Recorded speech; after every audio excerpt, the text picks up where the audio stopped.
Hi, my name's Derek. I'm the keeper of the Sichuan Takin, and we're happy to announce that we just had a baby girl born on March 1st, and you can see her on exhibit with her mom Mulan and older brother Sonam.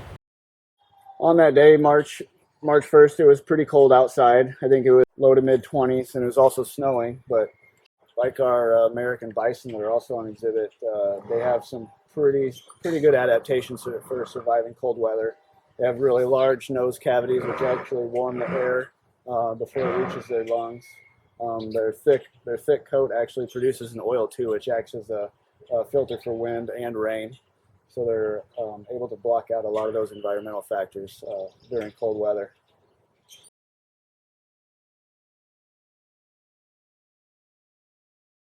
The Sichuan Takin has been part of an SSP program now for several years. Even though they're still fairly new to the zoo community, I think some of the first animals were brought in the mid '80s.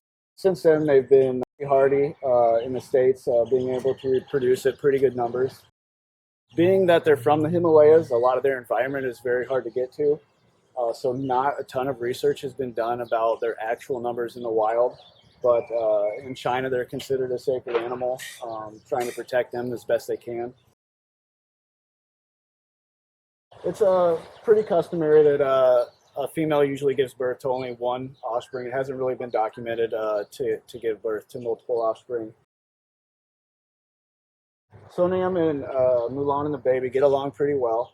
Mulan will let Sonam know if he's getting a little too aggressive, and they'll butt heads a little bit. But just recently, we've been able to see the little girl and Sonam start butting heads and playing a little bit, so that's always good to see.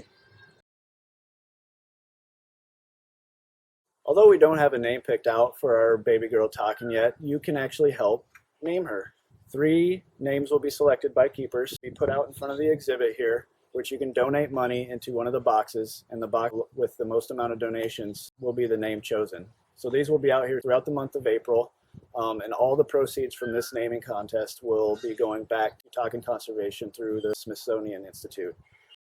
But not only that, on May 17th, we also have a fundraiser at Hacienda where 20% of proceeds will also go back to Takin conservation. So we hope we can see you there.